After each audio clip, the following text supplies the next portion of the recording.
Olá, bom dia a todos. É com imensa satisfação que estamos dando início a mais um painel tributário elaborado pela equipe técnica da CCA Bernardon. Eu me chamo Maurício Voltes dos Santos, integro o grupo de profissionais da CCA Bernardon e vou tratar aqui dos temas relacionados à parte federal. Na sequência, o colega Alexandre vai tratar dos assuntos referentes ao ICMS. Pois bem, nesta última semana, o que nós tivemos de alteração que envolve a parte federal é no que diz respeito à lei de número 15.265, que foi publicado pelo presidente na última sexta-feira, no dia 21 de novembro. O que essa lei trouxe de alterações que impacta a parte federal?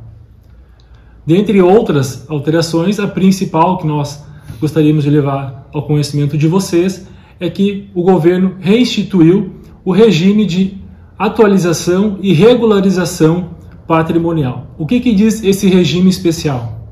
É que as pessoas físicas e jurídicas elas podem atualizar os seus bens móveis, considerando veículos terrestres, aquáticos e aéreos, e os seus bens imóveis a valor de mercado e pagar um imposto de renda com uma carga tributária reduzida, assim como também pode regularizar os seus bens e direitos. Então aqui a gente vê uma diferenciação entre a atualização e a regularização. A atualização ela se aplica apenas aos bens móveis, considerando os veículos, automotores terrestres, também como aquáticos e aéreos, e aos imóveis. E a regularização ela abrange todos os bens e direitos. Então a pessoa física ou jurídica que queira atualizar os seus bens, os veículos e também como os imóveis, ela pode fazer desde que ela tenha declarado seus bens em 2024, seja lá na declaração do imposto de renda da pessoa física ou na ECD. Ela pode, ao ela optar por atualizar esse valor de mercado, a pessoa física vai pagar 4% de imposto de renda sobre o valor dessa atualização, enquanto que a pessoa jurídica vai pagar 3,8% de imposto de renda e mais 4,8% de imposto de renda e mais 3,2% de contribuição social, que dá uma carga tributária de 8%. Então esse imposto que a pessoa física ou jurídica vai pagar, ele vai poder parcelar em até 36 vezes. Mas aqui há uma condição para que as pessoas físicas ou jurídicas utilizem desse benefício da redução da carga tributária sobre essa atualização. E qual é essa condição? Em se tratando de bens imóveis, essa pessoa física ou jurídica ela não pode se desfazer desse bem durante o prazo de 5 anos após a adesão desse regime especial, exceto no caso de transmissão ou doação ou de separação de cônjuges. Se a pessoa física ou jurídica se desfazer do bem, aí ela vai ter que recalcular o ganho de capital como se devido fosse, desconsiderando esse regime especial, mas ao apurar o imposto sobre esse ganho de capital, ela vai poder deduzir o imposto que ela pagou por meio desse regime especial, sendo que esse imposto ele vai ser atualizado. Então, se a empresa ou pessoa física optar pelo regime especial, pagar o imposto e ela vai vender o imóvel antes dos 5 anos, esse imposto que ela pagou pelo regime especial, ela não vai perder, ela vai apenas atualizar esse valor do imposto e deduzir do imposto devido lá quando apurar o ganho de capital. E o segundo ponto com relação a esse regime especial que o governo instituiu é quanto à regularização. Aí a regularização ela é mais abrangente, porque envolve não somente os veículos e imóveis, como também outros bens, como contas bancárias e investimentos. Aí nesse caso, a pessoa física ou jurídica que queira regularizar esses bens em razão de não ter declarados eles ou ter declarados como valores incorretos, a pessoa física ou jurídica vai pagar os 15% sobre o valor declarado e a título de multa ela vai pagar 100% do imposto declarado. Então ela vai pagar os 15% do imposto e mais os 15% de multa. Esse valor também poderá ser parcelado em até 36 vezes. Claro que esse valor vai ser corrigido pela Selic. Outra questão que também trouxe essa lei de número 15.265 e que impacta as pessoas jurídicas é quanto à atualização das regras de compensação de tributos federais. E quais são esses impactos? Anteriormente, o governo havia publicado a medida provisória de 1303, a qual ele já tinha tentado atualizar suas regras, mas como a medida provisória 1303 ela perdeu eficácia, então essas regras não acabaram não sendo aplicadas. Agora o governo restituiu essas regras por meio dessa lei 15.265. E quais são essas regras? O governo instituiu lá que, no caso de repetição de indébitos devido ao pagamento indevido ou a maior, eu só posso compensar esse crédito se eu tiver efetuado um pagamento de fato mesmo. Então, por exemplo, a gente tem ações judiciais onde a gente pede alguns créditos.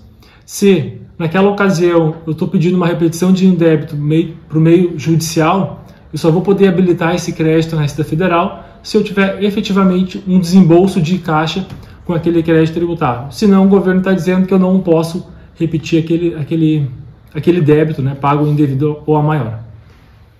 E a outra atualização é quanto à compensação de créditos relacionados ao PIS e COFINS. O que o governo trouxe de regra? É que no caso, se eu apurar saldos credores de PIS e COFINS que não condizem com a minha atividade econômica, eu não posso utilizar eles para compensar outros débitos perante a Receita Federal.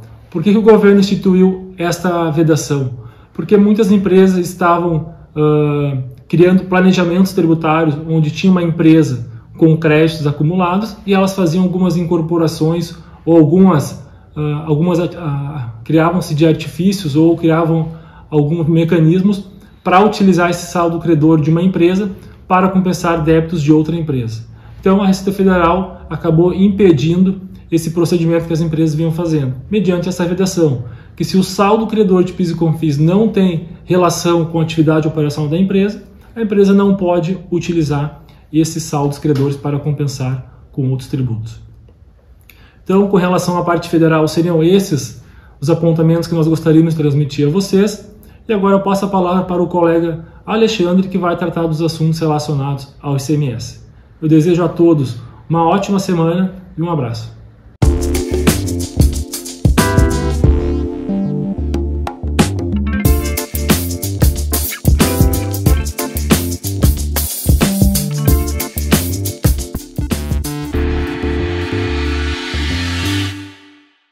Bom dia a todos. Nesse módulo do painel tributário da CCA, vamos comentar algumas alterações da legislação do ICMS do Estado do Rio Grande do Sul.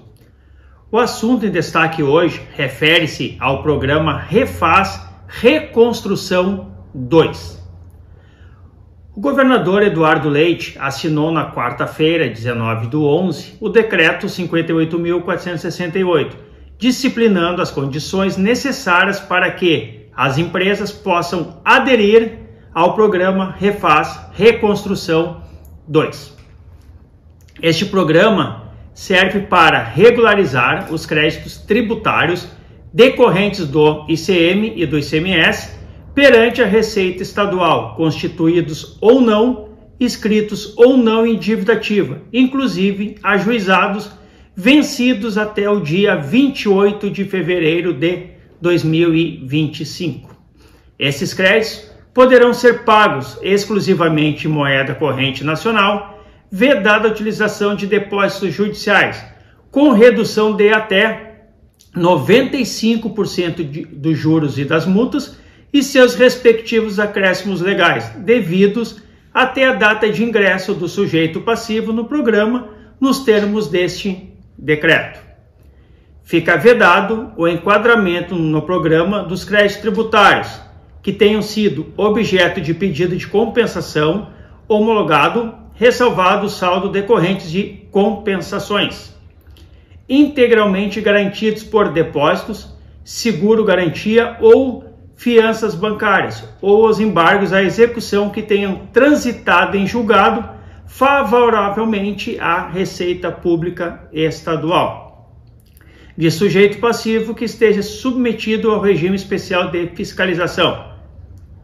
O ingresso no programa será realizado por meio da formalização da opção do sujeito passivo utilizando-se de formulários previstos na regulamentação da Receita Estadual e da homologação após o pagamento de parcela única a ser realizada até o dia 17 de dezembro de 2025.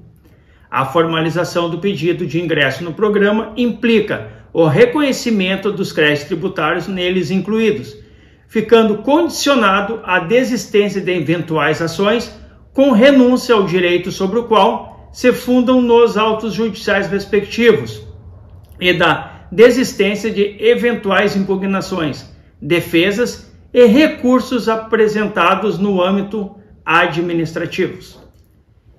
Em se tratando de orientações regulamentares, no dia 17 de novembro de 2025 foram publicados no Diário Oficial do Estado do Rio Grande do Sul diversos decretos, dentre os quais destacamos os seguintes: Decreto número 58.450, concede diferimento nas saídas de reboques e semi-reboques, autorrecarregáveis ou autodescarregáveis, para uso agrícolas, classificados na NCM 8716-2000 e nas saídas de óleos e gorduras vegetais ou animais, destinadas a estabelecimento industrial, produtor de diesel verde, de combustível sustentável, de aviação ou de químicos verdes.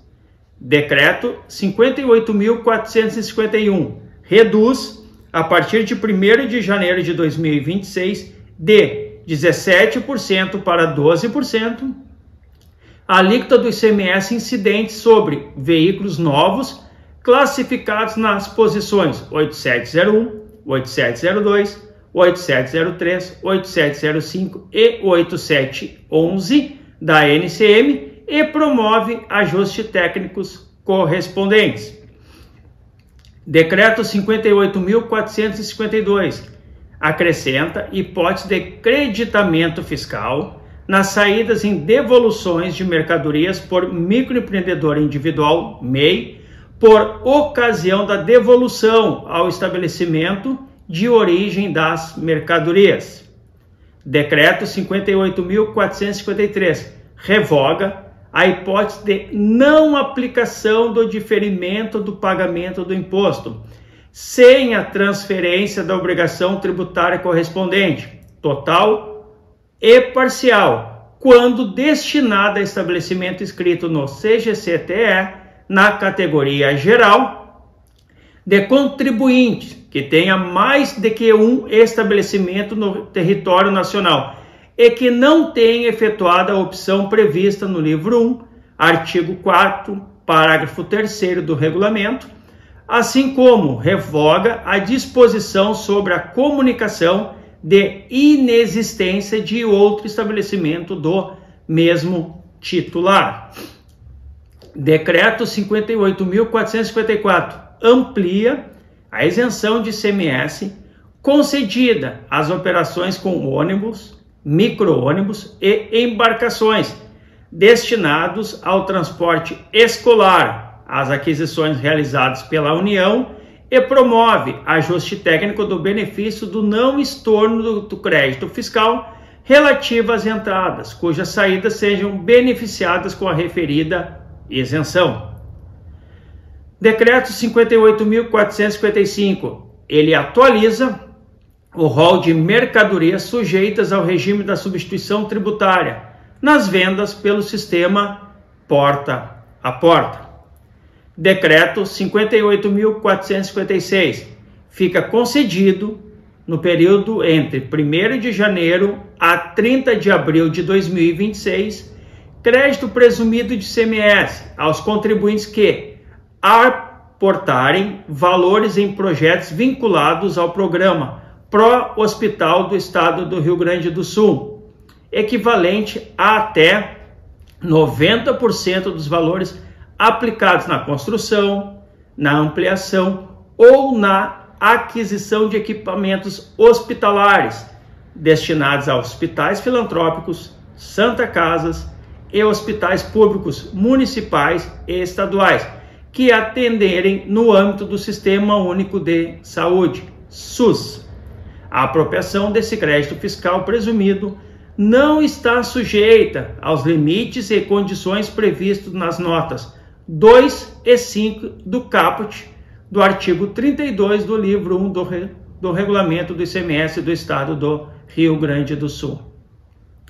E por fim, tivemos a publicação da Instrução Normativa 100, fixando, com aplicação a partir de 1º de dezembro de 2025, para fins de substituição tributária do ICMS, a lista de preços finais a consumidor de bebidas relacionadas no Apêndice 2, Seção 3, Item 1 do Regulamento do ICMS do Estado do Rio Grande do Sul.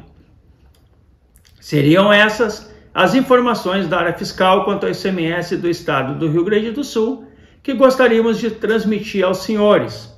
Um bom dia, uma ótima semana a todos e até o próximo painel tributário da CCA.